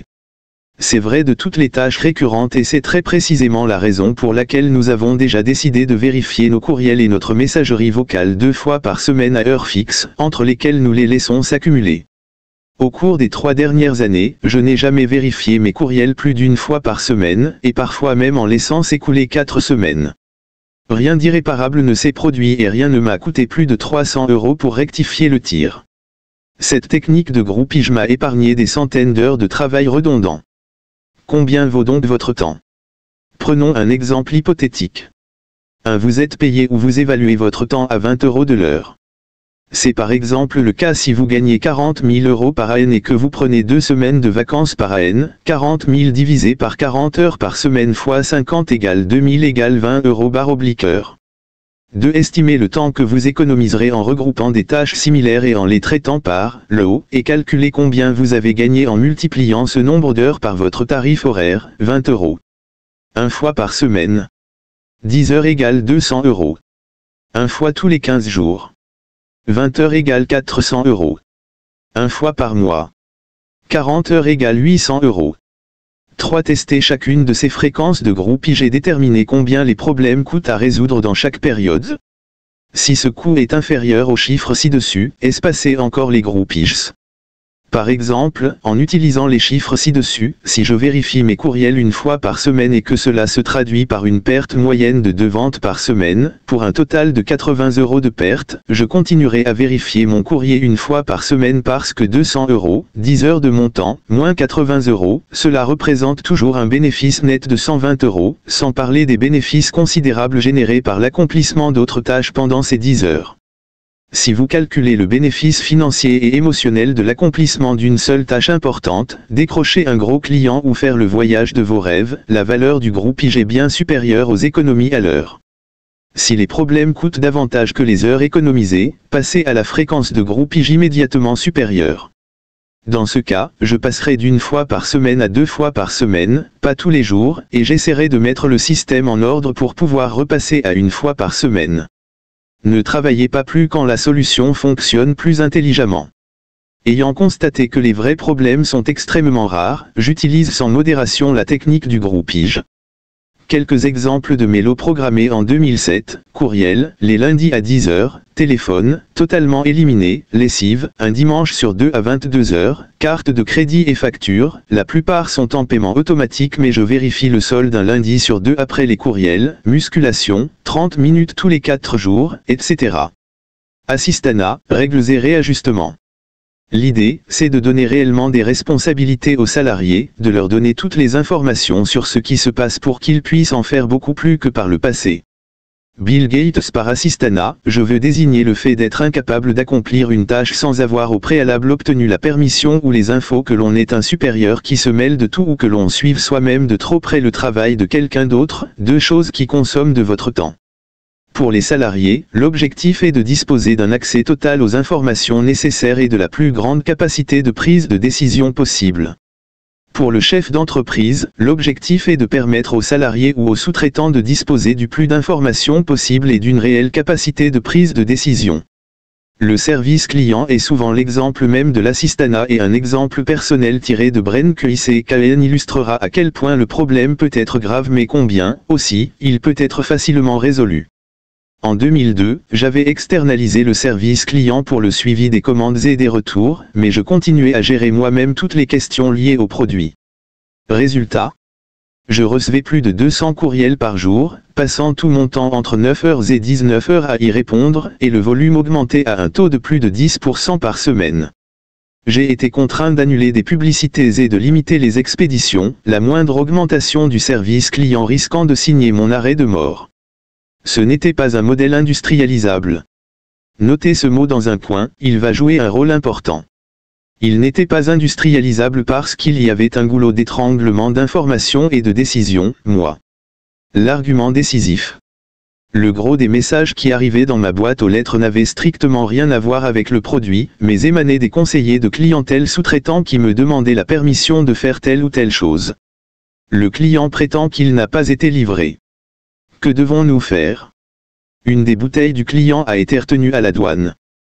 Pouvons-nous réexpédier à une adresse aux États-Unis? Le client a besoin du produit pour une compétition dans 2 jours. Pouvons-nous lui envoyer en express et si oui, combien facturons-nous? C'était sans fin.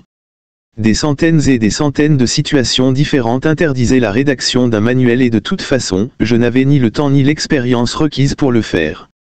Fort heureusement, quelqu'un possédait cette expérience, les conseillers de clientèle eux-mêmes.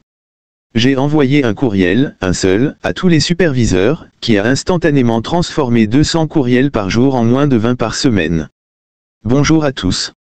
Je souhaiterais établir une nouvelle politique pour mon compte qui annule toutes les précédentes. Gardons le client heureux. Si c'est un problème qui coûte moins de 100 € à résoudre, utilisez votre jugement et faites ce qu'il convient. Ce courrier vos permissions écrites et demande de résoudre tous les problèmes qui coûtent moins de 100 € sans me contacter. Je ne suis plus votre client, mes clients sont vos clients. Ne me demandez pas la permission. Faites ce que vous estimez devoir faire et nous procéderons à des ajustements au fur et à mesure. Merci, Tim. Une analyse plus fouillée a démontré que plus de 90% des problèmes qui provoquaient des courriels pouvaient être résolus pour moins de 20 €. Au début, je revoyais les résultats financiers de leurs décisions une fois par semaine, puis une fois par mois et, désormais, une fois par trimestre. C'est incroyable comme le QI d'un individu peut donner l'impression d'être multiplié par 2 dès que vous lui confiez des responsabilités et lui indiquez que vous lui faites confiance. Le premier mois a peut-être coûté 200 € de plus que si je m'étais occupé de tout. Dans le même temps, j'ai économisé 100 heures de mon temps par mois, les demandes des clients ont été traitées plus rapidement, les retours sont tombés à moins de 3%, la moyenne du secteur est de 10 à 15%, et mes prestataires passent moins de temps sur mon compte, le tout s'étant traduit par une croissance rapide, des marges bénéficiaires plus élevées et des gens plus contents partout. Les gens sont plus intelligents que vous ne le pensez. Donnez-leur l'occasion de faire leurs preuves. Si vous faites partie de ces salariés tenus en laisse par leurs supérieurs, ayez une discussion à cœur ouvert avec lui et expliquez-lui que vous voulez être plus productif et l'interrompre moins souvent. Cela ne me plaît vraiment pas de devoir venir vous déranger à tout bout de champ et de vous détourner des choses plus importantes que je sais que vous avez à faire. J'étais en train de lire et il m'est venu des idées sur la façon dont je pourrais être plus productif. Vous avez une minute pour que nous en parlions. Avant cette conversation, établissez un certain nombre de règles, comme dans l'exemple précédent, qui vous permettraient de travailler de manière plus autonome. Votre supérieur peut vérifier le résultat de vos décisions tous les jours ou toutes les semaines dans les phases initiales. Suggérez-lui un essai d'une semaine et terminez en disant « J'aimerais essayer ». Nous pourrions peut-être tenter l'expérience pendant une semaine, qu'en dites-vous? Ou, une de mes préférées, cela vous semble sensé. Les gens ont du mal à qualifier quelque chose d'insensé. Prenez conscience que les chefs sont des superviseurs, pas des maîtres d'esclaves. Imposez-vous comme un challenger régulier du statu quo et la plupart des gens apprendront à ne pas vous défier, en particulier si c'est dans l'intérêt d'une meilleure productivité horaire. Si vous êtes vous-même un entrepreneur du genre qui se mêle de tout, dites-vous que ce n'est pas parce que vous pouvez faire quelque chose mieux que quiconque que vous devez le faire si cela relève du détail. Donnez aux autres la liberté d'agir sans vous interrompre. Définissez les règles en votre faveur, limitez l'accès à votre temps, obligez les gens à préciser leurs demandes avant de passer du temps avec eux, et regroupez les tâches routinières sans intérêt pour ne pas avoir à repousser des projets plus importants. Ne laissez pas les autres vous interrompre. Trouvez vos priorités et vous trouverez votre style de vie. L'idée essentielle, c'est que vous avez les droits que vous vous battez pour obtenir. Dans la prochaine partie, nous verrons comment les nouveaux bienheureux créent de l'argent sans management et éliminent le plus gros obstacle qui reste, eux-mêmes. Q&A, questions et actions. Les gens pensent que ce doit être drôle d'être un super génie, mais ils ne se rendent pas compte à quel point c'est dur de supporter tous les idiots du monde. Calvin, de la bande dessinée Calvin et Hobbes. Reprocher à un imbécile de vous interrompre, c'est comme reprocher aux clowns de faire peur aux enfants. Ils n'y peuvent rien. C'est dans leur nature. Je dois admettre que, moi aussi, je cède de temps en temps à la tentation de m'inventer des distractions. Si vous êtes dans le même cas, bienvenue au club des imbéciles intermittents. Apprenez à reconnaître et à lutter contre la tentation de l'interruption. C'est infiniment plus facile lorsque vous disposez d'un ensemble de règles, réponses et routines auxquelles vous conformez. Il est de votre responsabilité de vous empêcher et d'empêcher les autres de laisser le superflu et l'accessoire se mettre en travers de l'accomplissement fluide de l'important. Ce chapitre se distingue des autres en ceci que les actions requises ont été présentées au fur et à mesure, sous la forme d'exemples et de modèles. Ce Q&A consistera donc davantage en un résumé. Le diable est dans les détails, veillez donc à relire ce chapitre pour les détails. Synthèse. 1. Créer des systèmes pour limiter votre disponibilité par courriel et téléphone et détourner tout contact superflu. Mettez en place dès maintenant le script de réponse automatique au courriel et votre annonce d'accueil de messagerie vocale, et maîtrisez les différentes méthodes d'évasion. Remplacez le traditionnel « Comment allez-vous » par « Que puis-je faire pour vous aider ?» Soyez précis et souvenez-vous, pas de blabla. Concentrez-vous sur les actions immédiates et mettez en place des politiques qui décourageront les interruptions. Évitez les réunions autant que possible. Préférez le courriel aux réunions ou rendez-vous pour résoudre les problèmes. Faites-vous excuser, par exemple, grâce à la technique du « Prenez donc le chiot chez vous quelques jours ».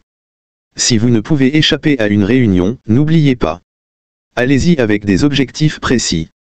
Fixez une date de fin ou partez avant la fin. 2. Groupez les activités pour limiter le temps de mise en chauffe et dégager du temps pour les jalons de vos chronorêves. Quelles tâches puis-je programmer en les traitant par lot? C'est-à-dire, quelles tâches, lessive, courses, courrier, paiement, reporting commercial par exemple, puis-je affecter à un horaire précis chaque jour, semaine, mois, trimestre ou année de façon à ne pas gaspiller de temps en les répétant plus de fois qu'absolument nécessaire. 3. Définissez ou demandez des règles d'autonomie assorties de revues occasionnelles de résultats. Supprimez le goulot d'étranglement décisionnel pour toutes les choses qui ne sont pas fatales si elles ne sont pas correctement faites. Si vous êtes salarié, ayez suffisamment foi en vous-même pour demander davantage d'indépendance à titre d'essai. Tenez prête des règles, pratiques et demandez à votre chef d'entériner la chose après l'avoir surpris avec une présentation impromptue. Comme avec les chiots, ce n'est qu'un essai qui n'engage à rien. Quant aux managers et entrepreneurs, donnez aux autres l'occasion et la chance de faire leurs preuves. La probabilité de problèmes irréversibles ou ruineux est minime et les économies de temps sont garanties. N'oubliez pas, le profit n'est profitable que dans la mesure où vous pouvez l'utiliser. Et pour cela, vous avez besoin de temps. Le défi confort. Retomber en enfance, 2 jours. Au cours des 2 prochains jours, faites ce que font tous les enfants et dites non à toutes les demandes. Ne soyez pas sélectif. Refusez de faire toutes les choses qui ne vous vaudront pas un licenciement immédiat. Soyez égoïste. Comme dans l'exercice précédent, l'objectif n'est pas le résultat en l'occurrence, supprimez simplement ce qui vous fait gaspiller votre temps mais le processus, apprendre à dire non. Quelques propositions à décliner. Tu as 1 minute. On se fait une toile ce soir / demain. Tu peux m'aider sur ce dossier. Non, doit être votre réponse par défaut à toutes les requêtes. N'essayez pas d'inventer des mensonges compliqués où vous ne vous en sortirez plus. Une réponse simple, par exemple, je ne peux vraiment pas, désolé. Je ne sais déjà plus où donner de la tête, fait très bien l'affaire dans la plupart des situations. Art de vivre mode d'emploi. Outil de groupage. Un bon moyen de favoriser le groupage de votre courrier est d'utiliser une boîte postale au lieu de vous faire envoyer votre courrier chez vous. Nous avons retenu cette option pour éviter de donner notre adresse sur Internet, mais c'est aussi un excellent moyen de traiter votre courrier par lot. Notre bureau de poste pratiquant le tri sélectif, au moins 60% du courrier va directement à la poubelle. À une époque, je ne relevais ma boîte postale qu'1 fois par semaine et j'ai constaté que non seulement, cela prenait moins de temps mais qu'en plus, traiter le courrier sur le champ était plus efficace que de le laisser s'empiler sur mon bureau. Laura Turner. Astérisque. Pour une famille, la semaine de 4 heures ne signifie pas nécessairement passer 4 mois sur un bateau dans les Caraïbes sauf, bien sûr, si c'est son rêve. Ce peut être aussi l'envie toute simple de prendre le temps d'être ensemble plus souvent. Comment tenir le programme? Une approche parmi d'autres: faire promettre aux enfants qu'ils ne dérangeront pas leur maman le soir quand elle travaille sur son ordinateur, c'est le mari qui surveille les enfants le soir, les 2 parents s'organisant 1 fois par semaine pour que quelqu'un s'occupe des enfants, etc. Et emballer le tout dans le bonheur pour toute la famille de passer de merveilleux moments ensemble. Adrienne Jenkins. Astérisque. Pourquoi ne pas combiner mini-retraite et tourisme médical, ou dentaire, et financer votre voyage avec les économies ainsi réalisées? J'ai vécu 4 mois en Thaïlande et j'en ai profité pour me faire dévitaliser une dent et poser une couronne pour un tiers du prix que j'aurais payé en Australie. Il y a beaucoup de cliniques ciblant le marché des expats et des touristes médicaux en Thaïlande, aux Philippines, au Vietnam, à Goa, etc., avec des dentistes qui parlent anglais. En Europe, des établissements de ce genre ont vu le jour en Pologne et en Hongrie notamment. Pour trouver, faites une recherche dans Google sur « dentiste » et le pays. Discutez avec des expatriés ou sur des forums en ligne pour faire le bon choix. Je vis en Australie mais je continue à combiner mes voyages avec un contrôle dentaire annuel et les économies me paient souvent mon billet d'avion. Les différences de prix peuvent également être très importantes d'un pays industrialisé à l'autre. Par exemple, la France est beaucoup moins chère que le Royaume-Uni, et l'Australie est moins chère que les États-Unis. Félicitations, vous venez juste de terminer la 2e étape de ce livre audio. Cliquez juste sur la vidéo en haut à droite pour continuer avec la 3e étape. Merci de vous abonner et liker la chaîne.